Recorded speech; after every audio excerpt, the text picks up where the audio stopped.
Some people just know they could save hundreds on car insurance by checking Allstate first. Like you know how to check and double check the dimensions of your photos before ordering those cute custom picture frames. Yeah, checking first is smart. So check Allstate first for a quote that could save you hundreds. You're in good hands with Allstate. This content is intended for audiences in the U.S. only. Savings vary, terms apply. Allstate Fire and Casualty Insurance Company and Affiliates, Northbrook, Illinois. This is a headgum. Video. Handsome, chatting with friends on the Handsome Pod. Chatting with friends on the Handsome Pod. Pretty little episode. Good morning and welcome to a pretty little episode. I'm one of your handsome hosts, Mae Martin, joined by unfortunate Feimster, looking tanned, glowing. I think what it is tread water. It's the new year, new me. That's my motto for the year. You coined that, right? Yeah, no one's ever said that before. That's yours. So I've started off strong with treading water. So I got a little tan, I think, because of being outside. And I went to an event last night, so I had a lot of makeup on. Oh, right. Yeah. That's why my hair's still a little crazy. No, you look great. You look like you just stayed out all night, so you still got the makeup in the hair. Basically, I didn't stay out all night. I just didn't do a good job of taking it all off. I see. Yeah. That's the thing that when you get glammed up, I forget about the I have to be diligent about taking it all off. Yeah, you got your bedtime routine has to be on point. I do need to work on a bedtime routine. Do you have a bedtime routine? Do I ever? Well, it depends if I'm self-destructing or not. If I'm self-destructing, then I'm having a cigarette. I'm watching porn. That's really bleak.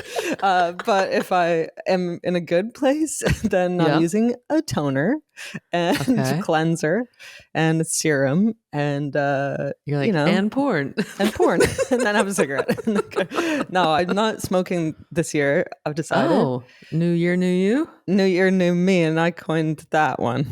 Yep. Sounds similar to yours, but no, I was on a plane yesterday though, and I try to take care of my skin after I go on a plane. And there was a little boy next to me. I was like, yeah, in my, the seats were in twos, and it was me and this maybe 8-year-old boy. Yeah. And I don't know, I guess his parents were on the flight somewhere, but he was like in a t-shirt and shorts, and it was cold on the plane. And he didn't have a book. He didn't watch TV. Oh, he was just sitting there and sleeping kind of with his head propped up on his elbow. And I was like, yeah. And then I felt weird because I sort of nudged him and I go, hey, do you want a blanket or something? Or you can put your chair backwards. And he was like, no. And I was like, okay. And then it was driving me crazy because it's like a 3-hour flight. And I was like, get this kid a blanket. So then I weirdly asked the steward or the flight attendant, I go, could I get a blanket for the kid? He was like, the kid was already sleeping though. Yeah. And then I kind of put this blanket on this kid and he was like, he clearly said he didn't want one. So what am I doing trying to put a blanket on him? I don't know. I know what's best for you. I felt so protective of him. I was like, where are your parents? Oh, that's so sweet though. I mean, that would be jarring to me. I know. Like what? I've only known kids to be covered in having snacks. To have an iPad in front of their face. Yes. This guy was like stimulation. He was like a world weary businessman. Like just he's like been this route many a times. Yeah. Just at a conference. I mean, he was wearing a very adult watch, I will say. Oh. But he was definitely a child. Maybe I was like, is this Benjamin Button? Yeah.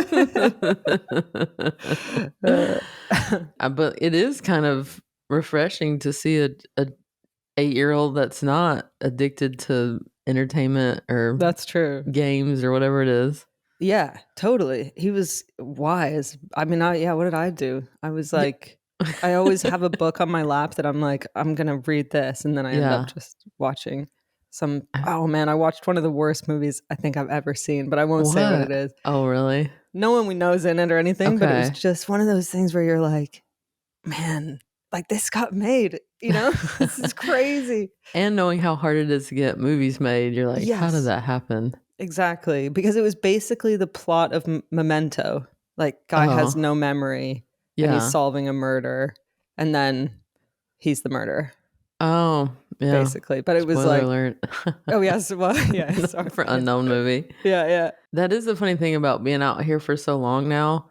You can't really crap on movies, because you know how hard it was to get it made. Yes. And you probably know a bunch of people that were somehow involved in this film. Yeah. Either I know. on the cast or crew. And normally I'm super non-judgmental because I'm just like, well, it's a huge feat to get something made, but this was like so bad. Yeah. Yeah. And normally on planes, movies are a little bit better for some reason. Like even a bad movie. Oh yeah, true. Yeah. Well, I mean, I watched the whole thing glued to it. So I like sob watching a rom-com on a plane. yeah, I love it. Because I Me think too. it just opens you up somehow with the I know. oxygen or whatever it is. And you're very moved by flights as a rule because you're saying, I'm leaving On a jet plane. Oh, see the tone there. And like you just woke up. The tone there was absolutely beautiful. It was like Haven't delicate. even done my vocal warm-ups, May. Yeah. You posted a picture of jumping into a lake or something. That looked really pretty. Some would say jumping into a lake. Some would say doing a handstand by the sea. Oh, that's what it was. Yeah. I don't think I must have watched it quickly because I didn't see the handstand part. Yeah, it was. I was doing a. Oh no, you know what? I did post a thing of jumping into a lake as well. No, I went to Mexico and then I poached. I poached a couple eggs. I posted me doing a handstand by the sea, but I can't actually stay vertical, so I had to time it with my friend. She had to take the photo just in the one moment where I was vertical, so it looked like I was really nice. Holding. Yeah. Was it a good visit? A good break? Yeah, I mean, I maybe on a full up. I'll get deep into it because it was like Tulum, Mexico, very spiritual. I've been there. It feels very like some energy vortex there. It's a special place. The like swimming holes and then the cenotes and then like the knowledge that the Mayans had about astrology and stuff. And I mean, I'm big pretty incredible. It's incredible. And I'm into aliens, as you know. Yeah. Well, you have to think about the experience you had. And when we're with Tig next time, you got to tell us more about it. Yeah. And yeah, because that's I will interesting. for sure. All right. I'm excited. Should we get into a question? Let's do it. Hey, handsome. This is Ainsley. Thank you for being my friends that I take on walks and car rides and commutes. You just don't know it. My question for you all is if you could have one animal follow you around for the rest of your life, what would it be and why are you choosing that animal? Oh, God, that's good. I mean, you have one. I have one. That answer came in my head immediately. Yeah. My biggie baby bear. Oh my God. I mean, if I could have him follow me forever, that would be a dream come true. I don't know why dogs don't have longer lifespans, but that's for another day. Yeah. But he's actually about love and loss. I know. Great. Yeah. I've been home for the last month and I didn't work at all for the last 2 weeks, which is highly unusual and not happened in a very long time where I literally had nothing. I love that for you. That makes me feel calm. Yeah. That makes my blood pressure go down just hearing, because you work harder than anyone that I know. So that's nice. Oh, thanks. Was he pumped to have you around? Yeah, I just was, in a space where I was being very reflective of life and everything. So I was just a little bit, I don't know how to describe it. Like I vibrate kind of pretty high because there's a lot going on. So I'm juggling a lot of stuff. So my energy's probably up higher. Yeah. And I was just like down, like thinking about life and thinking about everything. And he just kind of I feel like he just sort of picked up on this energy. Yeah. And just was like my little shadow for a while. And I would take him everywhere I went. Like if I ran errands, go to the park, and it was just like really calming having. I took him to our live show. Yeah, he was the star. Yeah, he's just he's really chill. Made a big difference just having him with me. Okay, well, yeah, you have the perfect.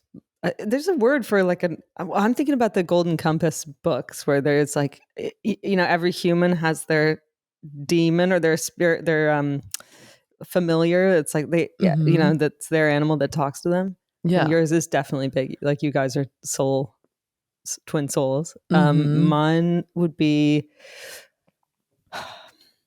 because I've been doing these animal paintings, right? That's right. So I'm thinking a lot about animal energies and things. And I when I was in Mexico, I saw like this screaming monkey, and I kind of had a vision of this screaming monkey, and I did not like that. I thought, okay, no monkeys. That's too chaotic. They're kind of sneaky a little bit too. Yeah, I think I want something playful.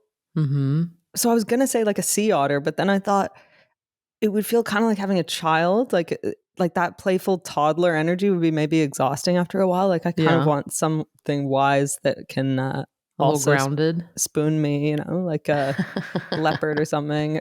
I'm gonna say jaguar would be hot, because if the jaguar let's say it's a teen jaguar, so when it can be adorable still and I can pet it, but also not that I want teens to spoon me, but like a jaguar. Sassy. Yeah, it's not like a full grown. Okay, jaguar. And it's kind of cool too. Like it has a vibe about it.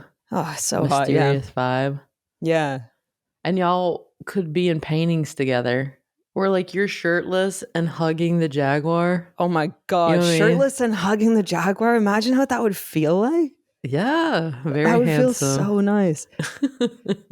Some people just know they could save hundreds on car insurance by checking Allstate first. Like to check and make sure you're wearing a fascinating hat before attending a traditional English tea party. Yeah, checking first is smart. So check Allstate first for a quote that could save you hundreds. You're in good hands with Allstate.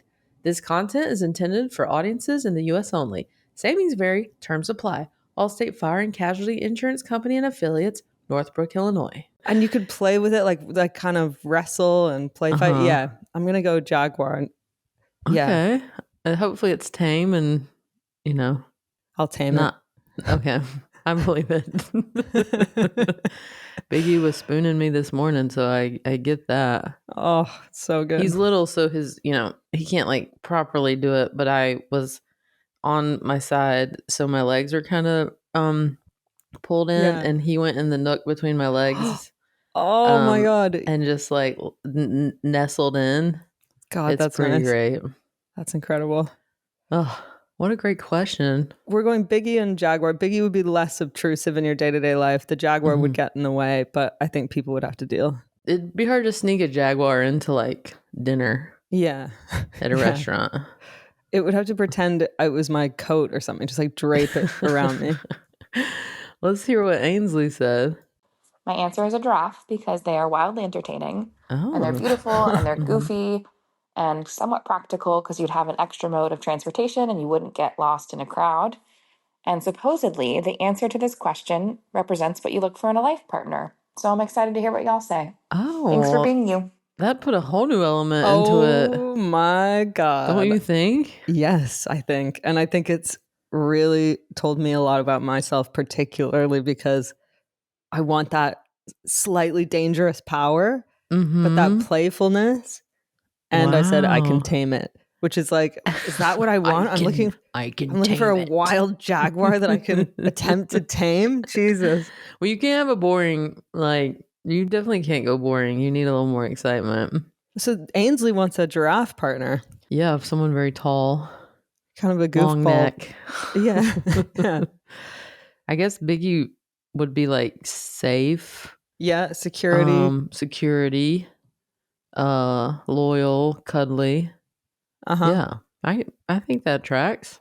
That tracks. Did you know that recently there was a baby giraffe born with no spots? It's the first one ever recorded ever. Whoa, May fact. Yeah. Did not know that. Yeah. Love it. All right, let's get to our next one. Yeah, why did I say that was so weird? I just became a barista or something. Hello, Handsome Pod. Hello, May. Hello, Tig. Hello, Fortune. Hello, Thomas. Wow. My name is Sam, a handsome little they-them from Massachusetts, here to ask you, aside from handsome, of course, what is your favorite podcast? Ooh, Sam. Good question. By the way, they have a very enticing voice to me. Mm-hmm.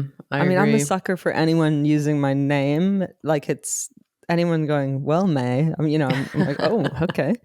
That video of Lois and Bram it blew up. And your reaction to them saying your name was part of that. I really burst into tears. That was crazy. That was crazy. So I believe that you get moved by someone saying your name. I really do. Yeah, it like wakes me right up and puts me in the present moment. Yeah, because I know they're either mad at me or into me. It's the tone in which they say it. May? Yeah. May. Yeah. Hey, May. Yeah. Do you have favorite podcasts? Yeah, I have a bunch. Well, I think the first podcast I ever got into was Professor Blastoff, and I was in London. Look at that. That's the first. Yeah, because it was the first podcast I listened to where I like really laughed out loud and felt like I knew them. That was Tig's first podcast, I think, or second podcast. And those were early days. So long ago. This is like 2012 or something, maybe. And then I got really into Serial, and then kind of from then on, it's like true crime for me. I'm listening pretty much every day. Did Serial kind of kick off that true crime craze? Definitely with podcasts. Yeah, that was that Adnan case, I believe. Yes, Adnan Syed. I can hear the theme song in my head still. And her voice was so calming. Her voice was amazing. Yeah. And I think all the ads were for MailChimp. Oh yeah, they were all for MailChimp. Yeah, you're so right. Yeah. Yeah, those were early podcast days of like, what? Oh, this is interesting. Yeah. What about you?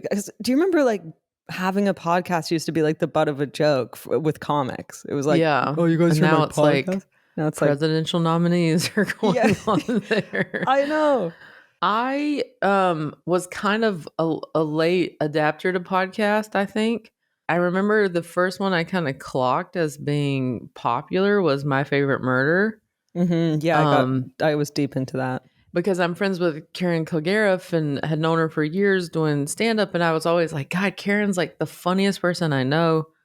Like every year I would be like, this person should be the most famous person in this show. Like this is the talent coming out of this woman is like next level. It's crazy. And then all of a sudden I like see around all the, I was touring and I would see around all these cities, My Favorite Murder sold out. And I was like, whoa, Karen's podcast is like popular. This is like a thing. And I started listening to it and loved it. Yeah. So I listened to that for a long time. I haven't listened as much lately just because I've been so busy. Now I'm getting into the kind of self-help podcast world. Mel Robbins I've been listening to. Is Mel Robbins Let Them? Yeah, Mel, she wrote that book, Let Them. I'm obsessed with Let Them. 2025 is Let Them for me. Let Them is like if people I think a lot of people are adapting that. Yeah, it's like if people are adopting, like fucking around, or they don't want to be nice to you, just let them. She did do an asterisk, I feel like lately, because a lot of people were just kind of using it to be like, fuck it, which is part of it. But she then kind of did an addendum of like, let me. So it's like, oh yeah, you can let them do whatever, this, that, and that. But then that means you also have to walk away, like do this. Yeah. Yeah. So it's not like, just like, go do whatever the fuck you want. Yeah. No, it's like instead of trying to change or chase people, just control your environment and your reactions to things. Yeah, because you can let them go do whatever, I guess, but that has consequences, you know, so it's like you both have to weigh what is worth it. Yeah. So yeah, just kind of doing more of that stuff lately. I started Esther Perel. Y'all got me into listening. Isn't she amazing? Her podcast. Yeah. Yeah, she's amazing. And I got into Call Chelsea Peretti when she first started that podcast because I felt like it was very aspirational for me because I loved that she would just hang up on callers. Like she would be so mean to people, but it was so like cathartic to listen to and funny. And like the people calling would just like want her to be mean to them. And I loved it. And I love Sarah Silverman's podcast. And I used to listen to Anna Faris's podcast a lot. I thought that was there's an episode with Alice and Janney that was really funny where they did improv. I feel like Anna's also was one of the not early adapters of podcasts, but one of the early ones to get a lot of success. Yeah. But if anyone has recommendations for bingeable true crime series especially where there's a resolution at the end, that would be great. Like Shittown was amazing, or Dr. Death. I think I like anything that's like, I like true crime, I like comedy when people are making me laugh, and some self-help situations where I'm learning something. I have one. If anyone is feeling really like depressed and lost, there's one by Michael Meade called Living Myth, and it's like little bite-sized episodes where this amazing guy Michael Meade, who he used to be like a prisoner of war, and like he is into mythology, and he interprets the modern world through the lens of mythology to help us understand it, and it's really calming. And he goes, "Welcome to the Living Myth podcast, in which the shifting, changing world we live in is looked at from a mythic perspective." Anyway. Oh, nice. That definitely sounds up your alley. Well, there you go. Yeah, those are all great. I just thanks, Sam. Listened to one about attachment styles. Oh my God. Do you think you're avoidant or anxious, or both? I might be fearful. Fearful avoidant? Maybe. Wow. But I go in between secure. I think I'm secure and have a little bit of that. I go both depending on if my life's in a good place. Yeah. I know. That's the thing about once you self-diagnose with an attachment style, it's like, well, these things can change too. And it's dependent on the situation you're in. And yeah. Yeah. Because I've been very secure as well. Yeah. It's interesting. Anyway. Super interesting. We'll see what Sam said. For me, aside from Handsome, of course, my favorite podcast is Ologies with Allie Ward. I think May especially, if you don't know of this one, I think you would really enjoy it. There is so much interesting information, lots of cool facts that you can learn about the world around us to keep in your back pocket or write down in a notebook to present to your future dates. But definitely one to give a listen to. I just wrote that down. Ologies. I'm going to listen to it. That's amazing. Yeah. Thanks, Sam. Yeah, I welcome any recommendations as well, because anytime I travel now, I love music, and I always love music, especially when I want to just like be light and airy. But most of my travels, I'm listening to a podcast now. Really? Yeah. So yeah, hit us up with some recommendations. Yeah, especially if they have facts. That would be great. Well, this is a great time as always. Yeah, absolutely. It's always interesting to hear people's questions, and I learned something new about my handsome host every day. Ditto. Please submit your questions to speakpipe.com/handsomepod. Keep them coming. Especially, I really liked the reveal that the animal we chose was what we wanted in a partner. I like those personality test type things where you're like, describe a box. It's in a field. And then you're like, well, the box is your inner child and the field is your mother. And you're like, what? Yeah, because we don't know what questions are being asked. So so when we hear it, it's our brain just immediately like, what is the first thing that's coming to our brain? Yeah. And I do think that says something about, more than like there's something subconsciously telling us this thing, but we don't know why. Yeah. Thank you, everyone. Yeah. We hope everybody has an awesome weekend.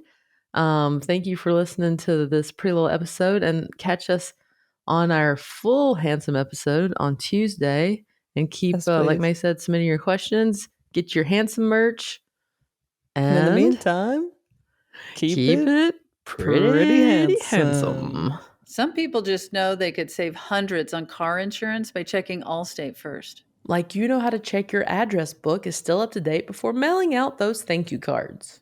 Yeah, checking first is smart. So check Allstate first for a quote that could save you hundreds. You're in good hands with Allstate. This content is intended for audiences in the U.S. only. Savings vary, terms apply. Allstate Fire and Casualty Insurance Company and Affiliates, Northbrook, Illinois.